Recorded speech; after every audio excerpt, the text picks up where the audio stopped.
Hello, welcome to Fire Sign. Ayan, Fire Sign reading. This is Unicorn Princess Tarot. Start na natin ang reading. For Fire Sign, Aries, Leo, Sagittarius, ano yung mga messages for you?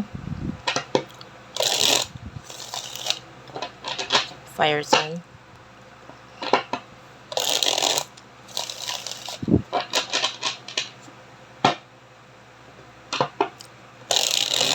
Messages for Fire Sign, please.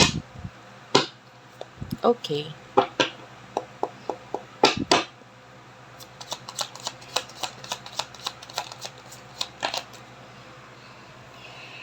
Empress is here. Six of Wands. Judgment. Yan, dalawang major arcanas na agad, no?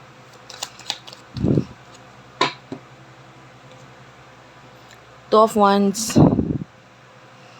For some of you, nakakita ko ng mga plano dito na with the Judgment, maaaring may mga nag-open sa'yo ngayon. Maybe opportunities, maybe new beginnings, and that may decision tayong nakikita na kailangan mong gawin. Maybe there's some kind of offer. The Six of Wands.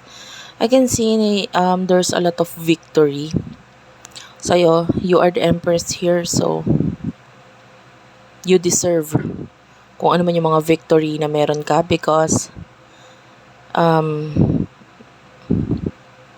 nag-focus ka sa sarili mo, you focus on your health, your self. This is all about self-love and self-care. I can see friends na nakasuporta sa'yo. But there's this particular friend na parang parang itong friend na ito parang gusto niya ng pagbalik. Parang ganun. Yung parang kung ano yung ibinibigay ko ngayon sa'yo, in the future, ibalik mo sa akin. Okay? Parang may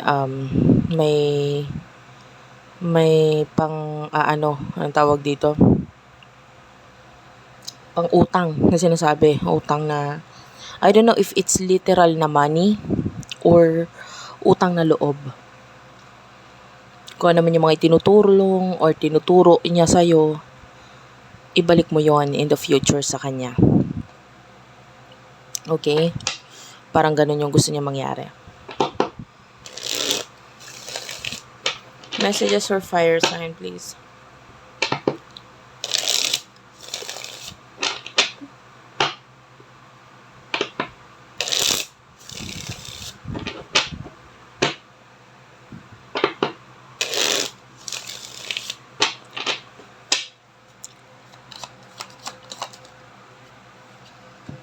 Eight of Swords.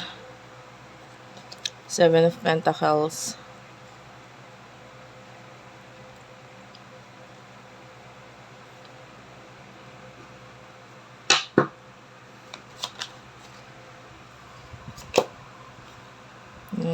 Queen of Pentacles is here. Eight of Pentacles. Fire sign. I feel like ang focus mo talaga ngayon is money. May mga bagay kang nakikita natin na either malapit mo nang maabot or maaabot mo na. Okay?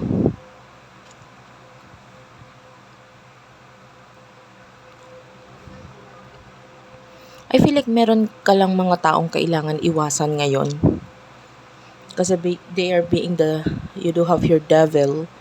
So, they're trying to manipulate you. Pag sinabi nating manipula, pwede may mga sinasabi sila na, alam mo yon yung parang, pag di ka sumama sa kanila, ganito, magtatampo, ganyan-ganyan. Wherein pwedeng hindi talaga pwede kasi maybe you're at work. Alam mo yon yung they would make you feel bad about yourself. Na wala naman sila makukuha doon. It's just that parang hinihila ka nila pababa. Merong mga tao nakasuporta sa'yo, pero maybe this is just the particular person na sinasabi natin. Maybe just one or two. Hindi naman ganun kadami compare dun sa maraming nakasuporta sa'yo. Meron akong particular person na nakikita na nanghihila sa'yo pababa, na parang, yun nga, pwedeng this person is the one na parang may utang na loob or what. Alam mo yung pagbabayad ng utang na loob, walang hanggan yan eh. Nasa sa'yo yan kung kailan mo tatapusin. Alam mo yun? Naging mabait sila sa'yo, ganyan, kaibigan, tropa, etc. Pero, hindi naman ibig sabihin na once na may ginawa siyang kabutihan lagi kang gagawa ng kabutihan para mapalitan yung mga kabutihan ginawa niya. 'Di ba? Nasa kanya yun, binigay niya na sa'yo yun, ginawa niya sa'yo yun, and then, thank you, 'di ba? Then, you have to tell this person to stop being so childish doon sa pag-iisip niya ng ganun. And kung hindi mo maibabalik yung mga kabutihan niya, wag na lang siya magbigay. Wag na lang niyang gawain. Anyway, for what I can see here, a lot of money is coming, kaya lang marami ding money na lumalagpas sa'yo. And it is because kailangan mo ngang i-end kung ano yung mga dapat mong i-end. Which is that could be people that are slowing you down sa success mo. Bibigyan kita ng example. Hindi ko sinabing ito yung particular na situation mo. For example, sabihin na natin you do have job. And then, itong person mo, okay, itong mga person or friends na ito, alika, birthday. Punta ka sa amin. Ikaw naman sasabihin mo, hindi, may trabaho ako bukas. Hindi sasabihin nila, mag-explain ka na lang sa boss mo na kesyo ganyan-ganyan. Magdahilan ka na lang. And then, ikaw naman, kasi mga kaibigan mo na yun, ay maybe may mga utang na loob ka sa kanila, sige, fine. Pagbibigyan mo. Tapos pag sinasabi mong uwi ka na, hindi ka nila pinapayagan. So what will happen? The next day, hindi ka makapasok ng maayos. Tapos hindi mo alam, ikaw pala ay either may magandang opportunity na naghihintay sa trabaho wherein naiisipan na ni boss mo na ikaw ay i-promote or tanggalin. Pwedeng ganon. So, alin man doon, no? Alam mo yun? So, may nasayang na opportunity na dapat nasa iyo na yung pera, dapat successful ka na, mas successful ka na sana, nawala pa. And it's because nagpadala ka sa kung ano man yung mga, this could be friends or families na naghihila sa'yo pababa. Diba? They are so immature. Yun yung nakukuha natin doon. So, what is the advice regarding doon?